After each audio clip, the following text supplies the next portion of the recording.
बोलेंगे भारत माता की, भारत माता की, आज राजेश्वरी माता की, मंजुनाथ स्वामी की।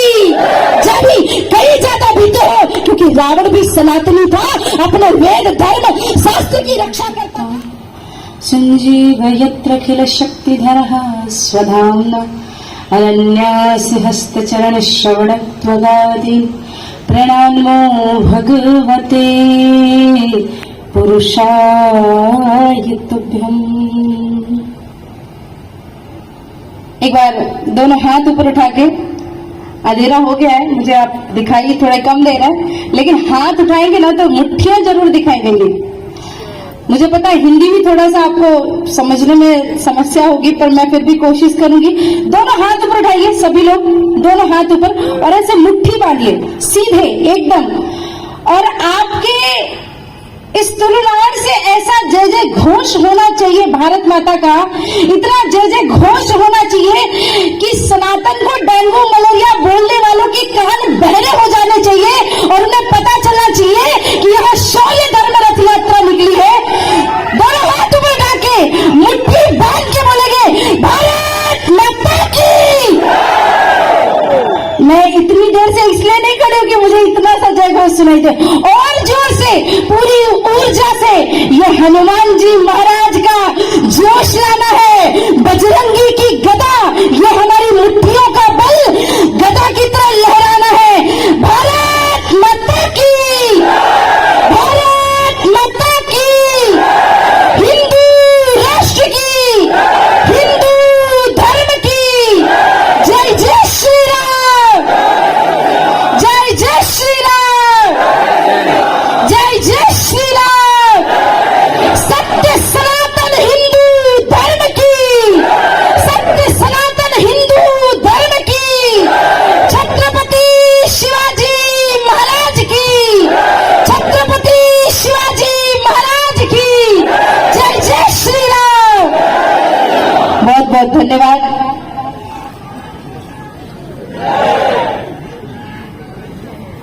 मंच पे विराजमान सबसे पहले मां भारती के अद्भुत इस रथ को मैं प्रणाम करती हूं, एवं समस्त संत समाज जो आज हमारा मार्गदर्शन करने के लिए यहाँ पे आए हुए हैं। ओडी गुरुदेवानंद स्वामी जी महाराज, महाबल स्वामी जी महाराज, मोहनदास परमहंस स्वामी जी महाराज, जिनके माध्यम से अभी आप सुन रहे थे अद्भुत बातें। वैसे मुझे ये भाषा समझ में नहीं आती, पर आपने इतने सटीक ढंग से बोला। हमारे संघ के वरिष्ठ प्रसारक शिवराम जी, आपको नमन। हमारे भाई एमबी पुराणिक जी, हमारा बहुत 2012 से परिचय है और बहुत पुराने अपने व्यक्ति हैं। हमारे अध्यक्ष जी भैया और विराजमान समस्त हिंदू समाज, यहाँ पर दूर दराज से संत भी पधारे हैं, उन संतों के चरणों में प्रणाम करती हूँ। ತುಳುನಾಡಿನ ಸಿಂಹ ಸ್ವರೂಪಿ ಕಾರ್ಯಕರ್ತರಿಗ ಅಬಕ್ಕ ನಂಚಿನ ಅಕ್ಕನಾಗಲಿಗ ಇನ್ನ ಸುನಿಮಿಲು। मुझे एक तो समझ में नहीं आता, कन्नड़ा बोलो, तुलु बोलो, फिर उधर केरला साइड थोड़ा जाओ तो और भाषा बहुत चेंज होती है, पर बार बार आपके तुलुनार में आती होंगी तो थोड़े दिन बाद सीख जाऊंगी। बट आप सभी को प्रणाम करती हूँ। ये राजराजेश्वरी की भूमि है, ये मंजुनाथ स्वामी की भूमि है और परशुराम की भूमि है, हनुमान जी महाराज की भूमि है। आपकी इस भूमि को प्रणाम करती हूँ, आपकी इस भूमि को नमन करती हूँ। हमारा धर्म, हमारा हिंदू समाज, हमारी भारत भूमि, क्योंकि मेरी आज ही फ्लाइट है और मुझे आगे भी कार्यक्रमों के लिए जाना है, पर मैं एक बात तो आपसे कहना चाहती हूँ। आज मैं यहाँ पे आई हूँ तो इन विरोधियों के कान खड़े हो जाने चाहिए जो सनातन के बारे में अनर्गल बात करते हैं। आपका गांव, आपका क्षेत्र, आपका राज्य छोड़ करके भाग जाने चाहिए, तभी मेरा आपके यहाँ पे आना सार्थक होगा, तभी मेरा यहाँ पे बोलना सार्थक होगा। आप सोचो ऐसा पॉसिबल कैसे हो सकता है? हम जिस देश में रहते हैं, हम जिस धर्म का खाना खाते हैं, हम जिस देश की जल, वायु, अग्नि इत्यादि इस्तेमाल करते हैं, जहां पर हम कहते हैं मातृदेवो को दाना देते हैं, जहाँ मछली को दाना देते हैं, जहाँ सांप को भी दूध पिलाने की परंपरा है, जहाँ पर सत्य सनातन वैदिक हिंदू धर्म में कहा जाता है सर्वे भवन्तु सुखिनः। हम नहीं कहते हिंदू सुखी रहे, हम कहते सब सुखी हो। हम नहीं कहते भारत का कल्याण हो, हम कहते हैं विश्व का कल्याण हो। हम नहीं कहते भारत कुटुंबकम, हम कहते हैं वसुधैव कुटुंबकम। अरे नीच पापियों विधर्मियों, ऐसे सनातन धर्म को तुम डेंगू मलेरिया और एड्स बताते हो, तुम पापी हो। रावण और इन जैसे राक्षसों भी कई ज्यादा बीते हो, क्योंकि रावण भी सनातनी था, अपने वेद धर्म शास्त्र की रक्षा करता था, वेद पठन करता था। तुम तो जो सनातन ना मिटा कंस की हुंकार से, जो सनातन ना मिटा लंकेश की तलवार से, अरे वो सनातन क्या मिटेगा स्टालिन जैसे 2 कौड़ी के भ्रष्टाचार से। ये पापी व्यक्ति से बोलने से सनातन मिटने वाला नहीं है, सनातन अमर अजर अविनाशी है। यहाँ पे माताएं बैठी है, बहुत सारे लोग बोले साध्वी जी इतना हमारे यहाँ कार्यकर्ताओं के ऊपर केस हो रहे हैं। हमारे मैंने सुना भी हमारे भारत भैया है जिन्होंने कार्य कर लिया, एक बार उनके लिए ताली बजा दो, जिन्होंने इतना मेहनत किया हमारे कार्यकर्ता और उसको केस कर दिया, बुरे बुरे उसने फंसा करके। कार्यक्रम का इतना बड़ा आयोजन करके व्यक्ति यहाँ पे आ नहीं सकता। ऐसी धमकियां, माताएं बहनें दुखी है, कष्ट में है कि हमारे भाई लोग, हमारे बेटा, हमारे बच्चे लोग अगर घर से धर्म का काम करने के लिए जाए, बजरंग दल विश्व हिंदू परिषद में जाएंगे तो उनपे केस कर दिया जाएगा। एक बात याद रखना, ये बादल हमेशा नहीं रहते, थोड़े दिन की बदली रहती है, लेकिन भगवान की कृपा रूपी वृष्टि होती ही है। ये जो भ्रष्टाचार रूपी सरकार यहाँ पे चल रही है, बहुत दिन तक गुजारा होने वाला नहीं है। राम लला जैसे हमने कहा था ना, राम लला हम आएंगे, मंदिर वही बनाएंगे। वैसे हर बार मैं कर्नाटक में आके कहती हूँ कि कर्नाटक की धरती हनुमान जी महाराज की धरती है, और हनुमान जी महाराज ने केवल भगवा पहना नहीं था, पूरे शरीर को भगवा मय कर लिया था। और ऐसे भगवा मय वाले संत की जो धरती है, उसमें ज्यादा दिन तक बादल छाने वाले नहीं है। बहुत जल्दी वो समय आएगा कि कर्नाटक की धरती में भी राम राज्य आएगा, और राम राज्य आएगा तो फिर ना कार्यकर्ताओं पे केस होंगे, ना कोई भी अधर्म होगा। गौ हत्या, भ्रष्टाचार, लव जिहाद, ये सभी विषय आप सब जानते हैं। मैं आज इन विषयों के बारे में नहीं बोलूंगी, मैं एक विषय के बारे में बोलूंगी, ध्यान से सुनिए, और वो है हिंदू एकता। हमको समस्या किस बात की है कि हमारा बगल वाला पड़ोसी, एक आदमी, मैं बहुत सिंपल तरीके से समझाती हूँ, एक आदमी ने भगवान से प्रार्थना करी कि भगवान मैं जो वरदान मांगू वो मुझे दे दो। तो ठीक है, बोले जब मांगू तब दे दो, बोले ठीक है, मुरद भक्ति, ठीक है। तो एक दिन भगवान को बोलता भगवान मुझे एक गाड़ी दे दो। भगवान ने कहा देख वरदान तो मैं देता हूं, जब तू मांगेगा तुझे वरदान मिल जाएगा, लेकिन जब भी कोई तो एक चीज मांगेगा तेरे पड़ोसी को डबल मिलेगी। इसने कहा मुझे क्या लेना देना उससे, भगवान मुझे गाड़ी दे दो। इसको एक गाड़ी मिली, इसके पड़ोसी को 2 गाड़ी मिल गई। इसने देखा यार 2 गाड़ी, चलो कोई बात नहीं, उसने तक सह लिया। एक दिन इसने कहा भगवान मुझे बढ़िया मस्त बंगला चाहिए, अच्छा बंगला चाहिए, बंगला। इसको 1 बंगला मिला, इसके पड़ोसी को 2 बंगले मिल गए। अब क्योंकि भौतिक ताप है, और भौतिक ताप हर कोई व्यक्ति तो सह नहीं सकता, इसको बड़ा बुरा लगने लगा। अब अगर ये 1 सोने की चैन मांगे तो पड़ोसी को 2 सोने की चैन मिल रही है। इसको अपनी खुशी से खुश नहीं हो रहा है, पर पड़ोसी की खुशी से दुख ज्यादा लग रहा है इसको। इसने क्या किया, क्या करूं क्या करूं। एक दिन भगवान से कहता भगवान मेरी 1 आंख फोड़ दो। पड़ोसी की दोनों आंख फूट गई। भगवान मेरा 1 पांव तोड़ दो। पड़ोसी का दोनों पांव टूट गया। भगवान मेरा 1 हाथ तोड़ दो। मतलब पड़ोस, मैं भले ही अपाहिज जी लूं, पर पड़ोसी सुख से नहीं जीना चाहिए। यही दुर्दशा हो गई है हमारे हिंदू समाज की। हमारा हिंदू समाज कहता है मैं सुखी रहूं या ना रहूं, लेकिन मेरे बगल वाला कैसे सुखी हो गया। भाई अलग अलग संगठन बना लिया, अलग अलग वो कर लिया, हम इसके वाले हम उसके वाले हैं, मैं ये जाति का हूं, मैं वो परंपरा का हूं।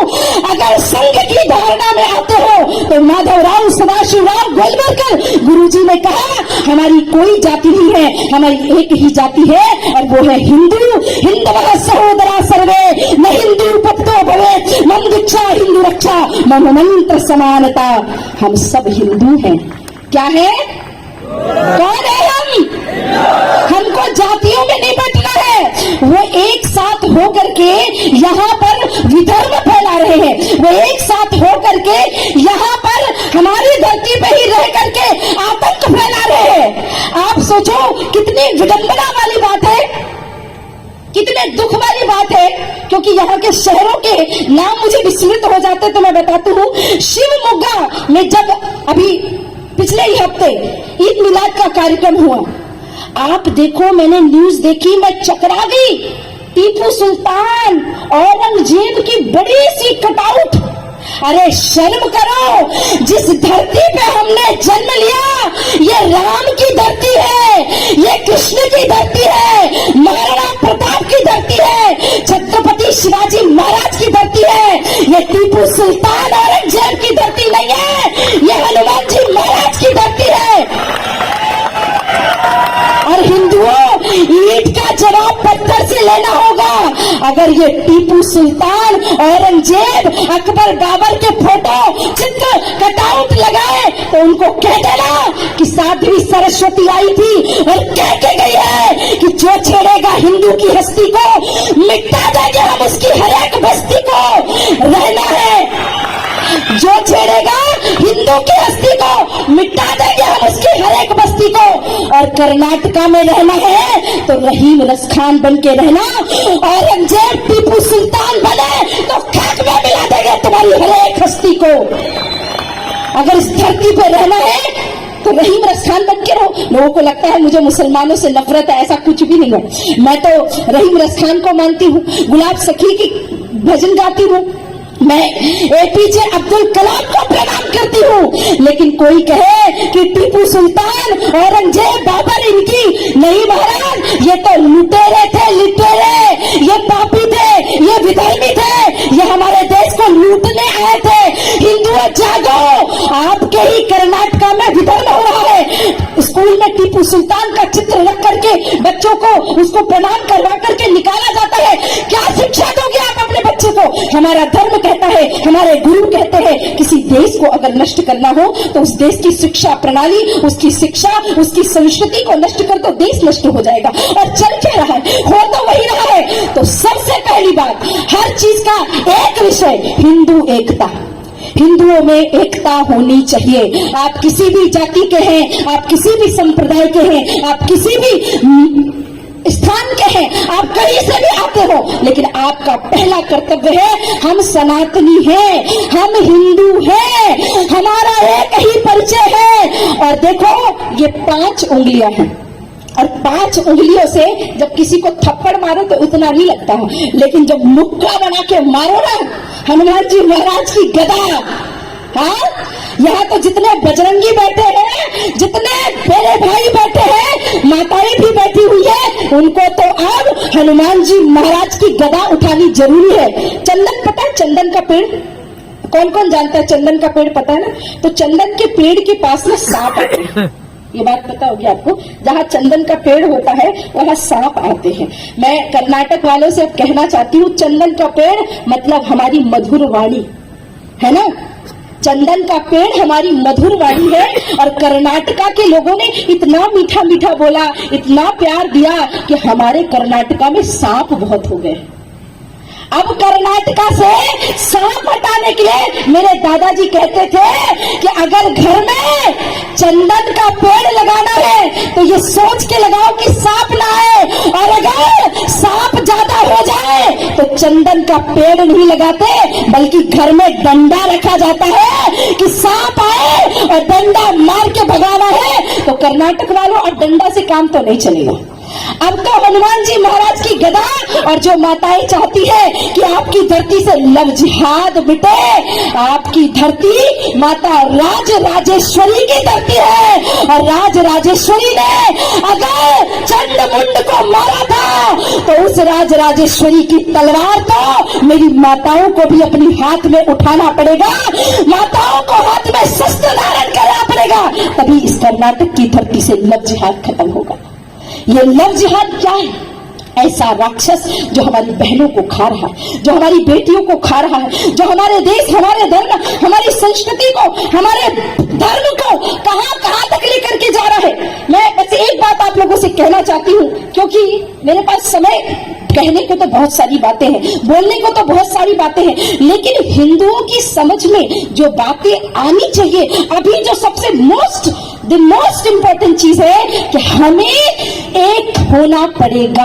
हमारा धर्म, हमारा देश, हमारी संस्कृति, आप देखो 33,000 से ज्यादा, ये आंकड़ों की बात है, बिना आंकड़े की तो भूल जाइए कितने हुए होंगे। 33,000 से ज्यादा धर्म ग्रंथों को जला दिया गया, हजारों की संख्या में मंदिरों को, लाखों की संख्या में मंदिरों को तोड़ दिया गया, हमारे साधु संत, हमारे धर्म स्थलों को मिटाया गया। और आज वही लोग हमारे देश में, देखो पूज्य गुरु जी को, हेडगेवार जी को और अन्य कितने कार्यकर्ताओं को बड़ी मेहनत लगी।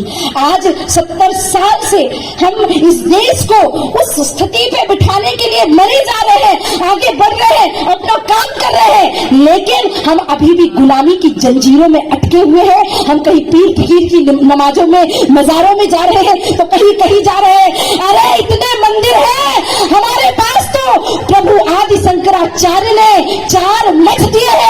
उन 4 मठों में जीवन में एक बार भी चले गए ना प्यारे, तो जीवन का उद्धार हो जाएगा, किसी की मजार में जाने की आवश्यकता पड़ेगी नहीं कभी। इसलिए हिंदुओं, इतना बड़ा आपका सनातन धर्म है, इतनी बड़ी आपकी परंपरा है, इतनी बड़ी आपकी विरासत है, तो आपको 3 चीजें याद रखो ध्यान से। हिंदू एकता होनी चाहिए, समय पे कार्यकर्ता जागृत होकर के स्थान पे आने चाहिए। पता आज धर्म सभा है तो आ गए, आज यात्रा थी तो आ गए, कहीं कार्यकर्ता अरेस्ट हो रहा है, उस पे केस हो रहा है। क्यों केस होता है? क्योंकि हिंदुओं की एकजुटता होती नहीं। कोई कार्यकर्ता अरेस्ट होता है, वहीं पे 2 लाख कार्यकर्ता खड़े हो जाए, मजाल है किसी की हमारे कार्यकर्ता को हाथ लगा सके, लेकिन नहीं, हिंदू खड़ा नहीं होता, हिंदू आता नहीं है। आप सभी से हाथ जोड़ के निवेदन है, देखो मैं यहाँ पे कुछ आपसे लेने देने नहीं आई हूँ, बल्कि कुछ मांगने आई हूँ, क्योंकि जन्म मेरा ब्राह्मण कुल में हुआ, तो भिक्षा लेना, भिक्षा देना, ज्ञान लेना, ज्ञान देना, यज्ञ करना, यज्ञ कराना, ये सब हमारे कर्तव्य है। तो उसी एक कर्तव्य में है भिक्षा मांगना। मैं आपसे भिक्षा मांगती हूँ, हिंदुओं एक हो जाओ, हम संगठित हो जाएंगे जिस दिन, उस दिन हमें दुनिया की कोई ताकत मिटा नहीं सकती। मैं हमेशा कहती हूँ अपनी कथाओं में, सभाओं में, हो गई है पीर पर्वत सी पिघलनी चाहिए, इस हिमालय से कोई गंगा निकलनी चाहिए। सिर्फ हंगामा खड़ा करना मेरा मकसद नहीं, मेरी कोशिश है ये सूरत बदलनी चाहिए। मेरे सीने में ना सही, तेरे सीने में सही हो कहीं भी आग, लेकिन आग जलनी चाहिए। राष्ट्रभक्ति की आग तो जलानी पड़ेगी, धर्म की आग तो जलानी पड़ेगी। मैं पूरा प्रयत्न करूंगी, मैं पूरा प्रयास करूंगी कि आने वाले समय में हम ज्यादा से ज्यादा समय लेकर के आए, ज्यादा से ज्यादा समय तक आप सभी से चर्चा करें। और इस कर्नाटका की धरती को, जो मुझे सबसे ज्यादा प्रिय, लोग कहते हैं, मैं वैसे भी मैंगलोर क्षेत्र में जब तक आती हूँ ना, मुझे और ज्यादा अच्छा लगता है, क्योंकि पूरे कर्नाटक में सबसे ज्यादा मैं इसी क्षेत्र में आती हूँ, और पता नहीं कुछ अलग सा रिश्ता है। ऐसा लगता है कि ये मेरा सेकंड होम है, क्योंकि साल में हर जगह में 1 बार 2 बार जाते हैं, यहाँ मैं 3-4 बार, चाहे उड़पी हो, इधर हर जगह में आती हूँ। तो ये जो धरती है, ये मेरे लिए बहुत लगाव वाली धरती है, मुझे बहुत अपनापन लगता है, बहुत अच्छा लगता है। क्या बोलते हैं अच्छा लगता है को? नल्ला इरके, हाँ नल्ला इरके, पता नहीं क्या बोलती हूँ, लेकिन नेक्स्ट टाइम आई प्रॉमिस मैं सीख कर आऊंगी थोड़ा थोड़ा। और आप लोग कोशिश करते रहा करिए। बहुत सारे लोग मुझे टेक्स्ट करते हैं, मैसेज करते हैं, लोग सोचते हैं कि मैं देखती नहीं हूँ, मुझे थोड़ा हिंदी में या इंग्लिश में मैसेज किया करिए। तो और या तो अगर हिंदी इंग्लिश नहीं कर सकते, थोड़ा बोल सकते, तो वॉइस मैसेज किया करिए, चाहे इंस्टाग्राम में, फेसबुक में। मैं सबको सुनूंगी, सबकी मिलूंगी, लेकिन एकता हिंदुओं में होनी चाहिए, धर्म की स्थापना होनी चाहिए, गौ हत्या बंद होनी चाहिए, बहनों को आत्मिक सुरक्षा मिलनी चाहिए, नवजिहाद से मुक्ति पाने के लिए बहनों को शस्त्र उठाना चाहिए। और सबसे बड़ी बात, सनातन विरोधियों को उनका उचित दंड मिलना ही चाहिए, ताकि कोई दोबारा भविष्य में सनातन के बारे में अनर्गल ना बोल सके, हमारे धर्म के बारे में अनर्गल ना बोल सके। रही बात, जब भी आपके इस धरती को, तुलुनार को मेरी आवश्यकता होगी, मैं प्रथम पंक्ति में सबसे पहले आपके लिए खड़ी हूं। मैं ये वचन देती हूं आप सभी के लिए। मेरा समय हो गया, इसलिए मैं आप सभी से आज्ञा चाहती हूँ। एक बार पुनः हम दोनों हाथ उठा के जय घोष करेंगे और एक बार इस कार्यक्रम के सभी कार्यकर्ताओं को जिन्होंने तन मन धन से मेहनत की, जरा जोरदार ताली बजाकर उनका स्वागत, तो जोर से ताली, थोड़ा और जोर से, बहुत बढ़िया। उनका उत्साह है। आपको लगता है कि एक दिन में ये मंच लग गया, ये पंडाल लग गया, ये पूरा बिछ गया, लाइट्स लग गई, ये एक दिन में कुछ भी नहीं होता। ये महीनों की मेहनत होती है जो हर कार्यकर्ता करता है और दे डिजर्व कि उनको वो अप्रिशिएशन मिल सके। इसलिए समय समय पे अप्रिशिएट भी करते रहिए। माताओं बहनों, आप सभी दोनों हाथ उठाइए, मुट्ठी वाले एकदम सीधे। हाँ, ये मैं सोचो मुझे दिखाई नहीं दे रहा, पीछे वाले भी, इधर जो खड़े इधर भी। और अब मुझे डबल चाहिए। हाँ, जब बोला था आपने उसका डबल लगना चाहिए, क्योंकि मैंने इतना बोला तो मेरी आवाज में तो कम नहीं हुआ। हाँ, ऊपर रखो एकदम बढ़िया से। हाँ, दोनों हाथ ऊपर उठा के मुट्ठियां बांध के मेरे साथ बोलेंगे, भारत माता की, भारत माता की, हिंदू राष्ट्र की, हिंदू धर्म की, जय जय श्री राम, जय जय श्री राम, छत्रपति शिवाजी महाराज की, छत्रपति शिवाजी महाराज की, राजराजेश्वरी माता की, मंजुनाथ स्वामी की, जय जय श्री राम, जय जय श्री राम। एक बार जोर से और भारत माता की, भारत माता की। आप सभी ने बहुत धैर्य से सुना, बहुत बहुत धन्यवाद। जय श्री राम, जय माता की।